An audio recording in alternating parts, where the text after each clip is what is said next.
Welcome to the AfroCentric Woman, where our mission is to inspire Black women to heal core wounds and embrace a luxurious and abundant lifestyle.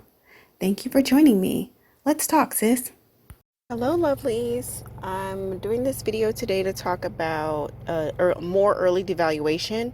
I have another video about early devaluation, and then I have a story time. I forgot what it's called.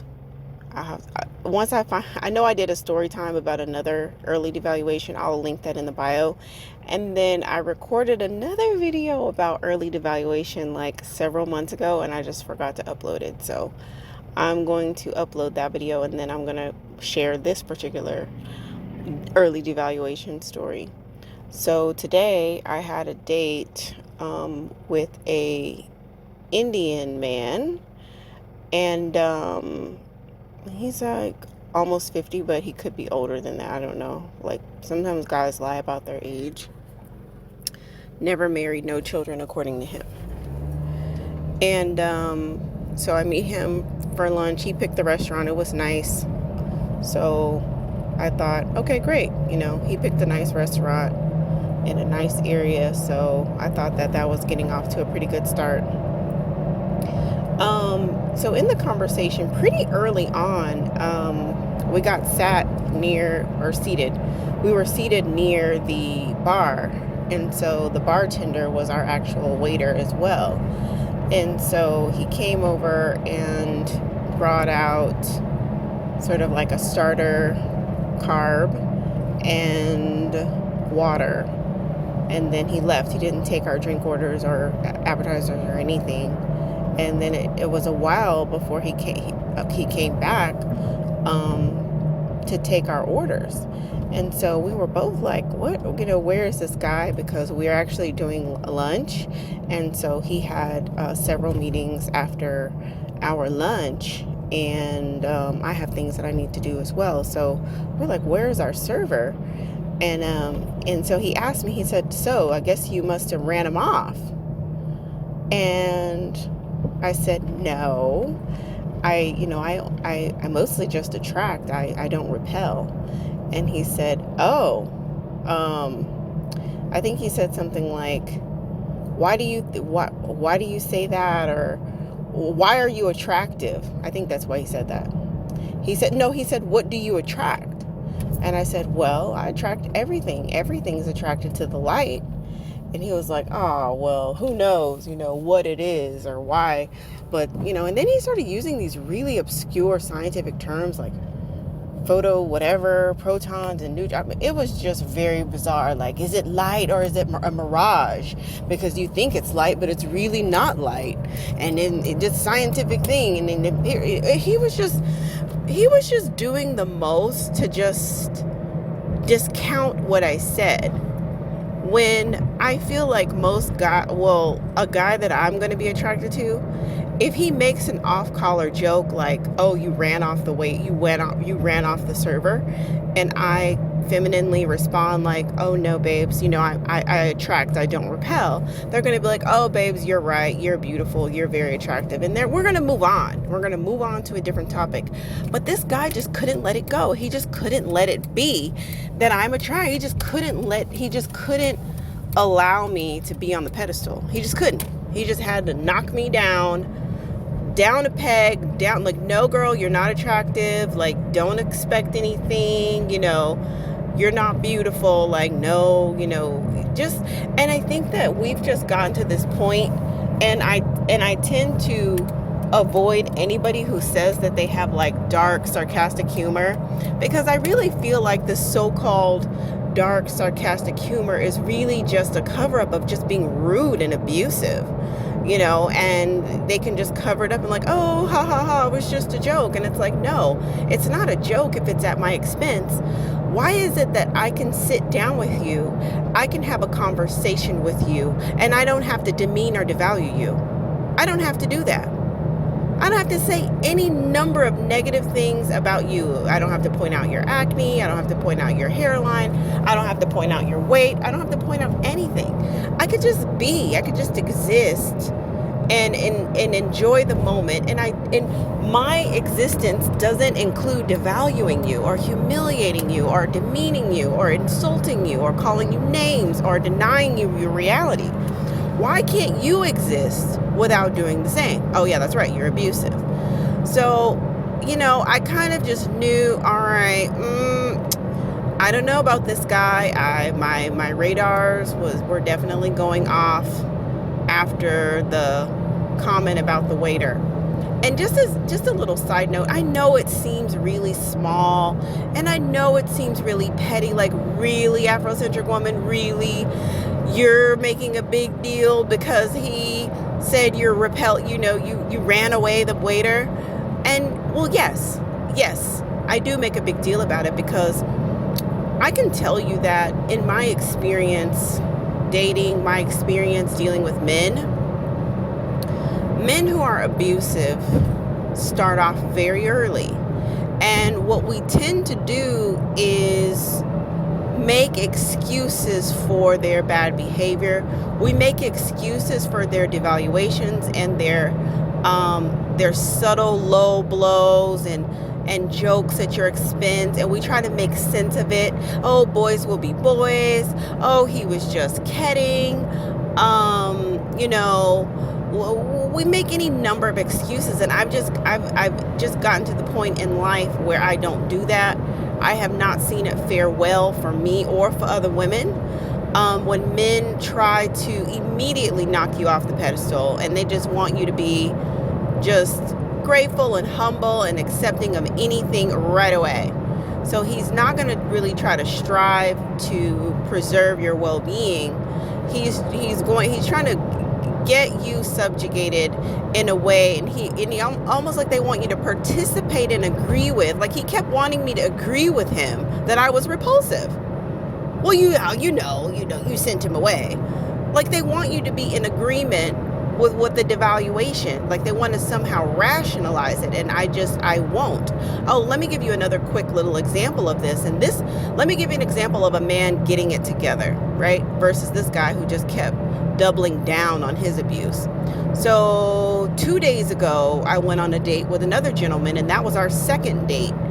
And I was a bit upset because we were to do some shopping and then meet for lunch, and he was late to the shopping, so we had to handle that another way.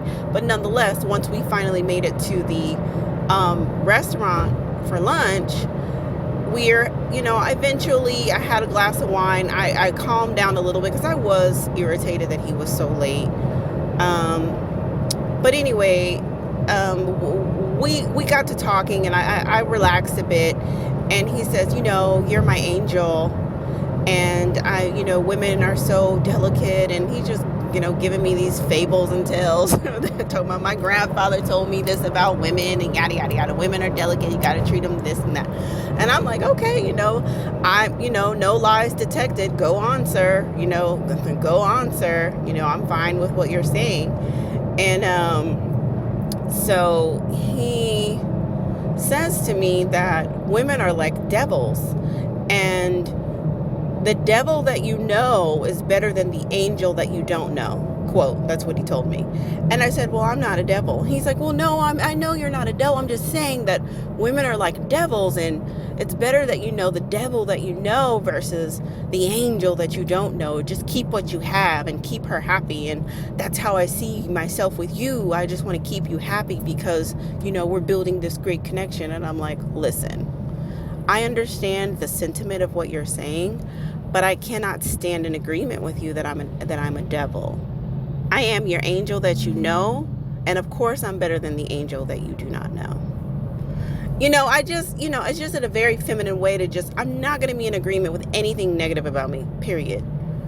I'm just not going to agree with you that I'm a devil. I'm not going to agree with that. I'm just not. I don't believe in that Adam, Eve, apple crap. I don't believe in that. And I don't believe women are evil and seductresses and in an evil way. I don't co-sign that. I'm a matriarchal woman. I'm never going to co-sign that femme noir rhetoric, period. I don't care what you're doing for me. You can take me shopping all you want. I'm not in agreement with that.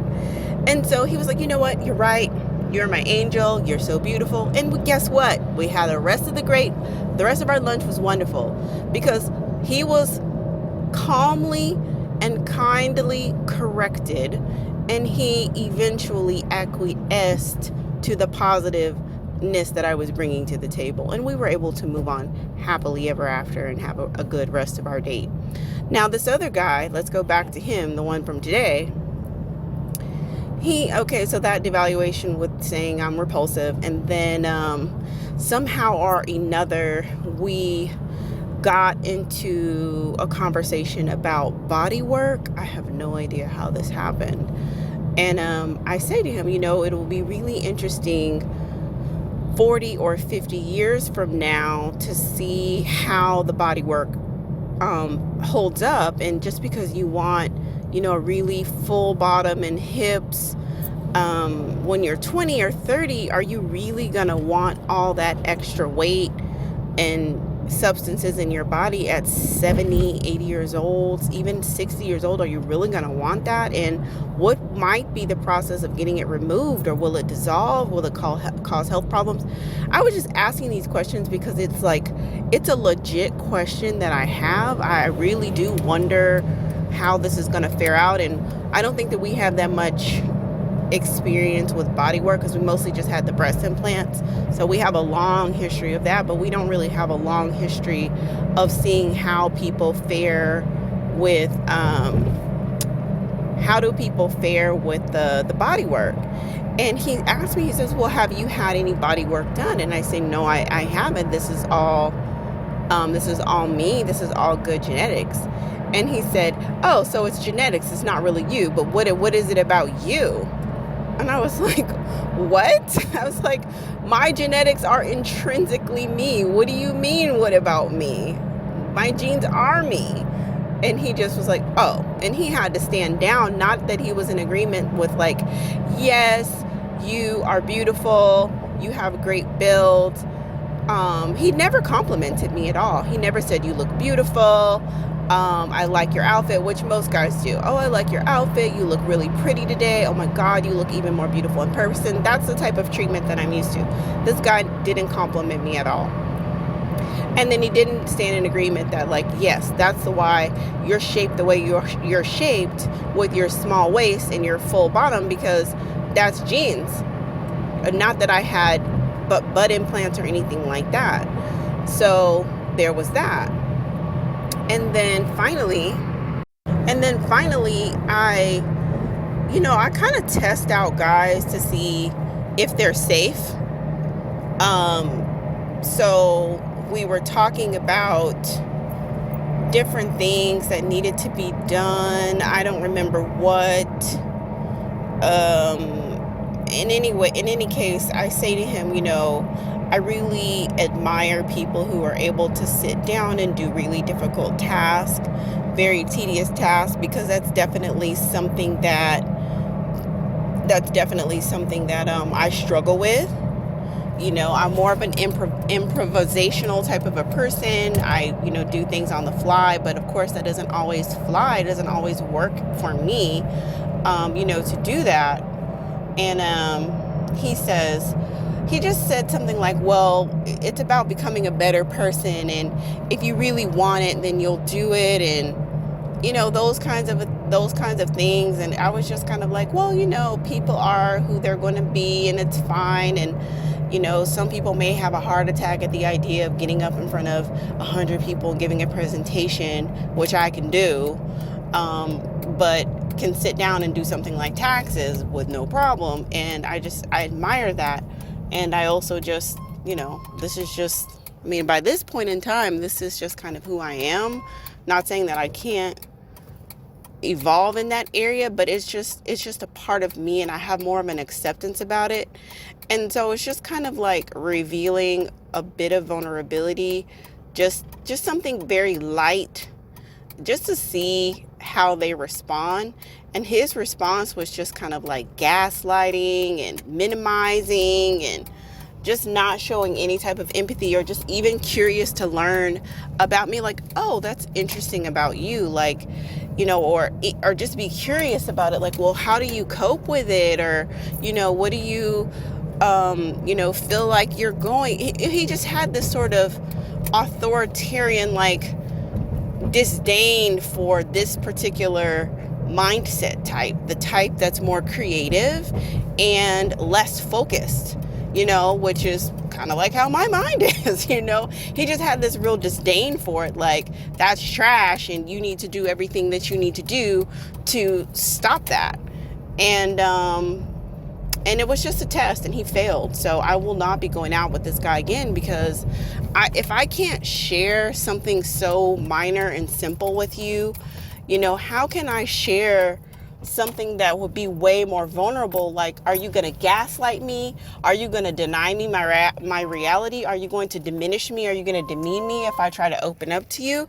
So that's just a test. So that's what I have to say, ladies. Like, be mindful of these little small devaluations, because small devaluations can turn into big devaluations. They will. A man should always show you his best from day one. He should always show you his best. He should be on his best behavior. He should be trying to impress you. That kind of lets you know that that's the guy for you. When that guy is actually trying to impress you, he's actually trying to bring his A game. He wants to compliment you. He wants to shower you with compliments. He wants to cater to you, pull out your chair, open your door. Because guess what? Over time, some of that stuff does start to fade. So you have to keep them on top of it so that they don't get too comfortable. But at the beginning, it should be very easy for them to want to try to impress you and to try to be, that man of your, I don't want to say man of your dreams, but sort of like, he just wants to impress you. So if he's already starting off devaluing you, no matter how small it is, like, oh, you wore that dress? Like, why? Girl, just walk away and leave, because he's priming you up for bigger devaluations, for bigger insults, for more abusive behavior down the line. If he cannot hold it together and be kind and be generous and be a gentleman on the first date, you're in for an abusive situation. Abort the mission.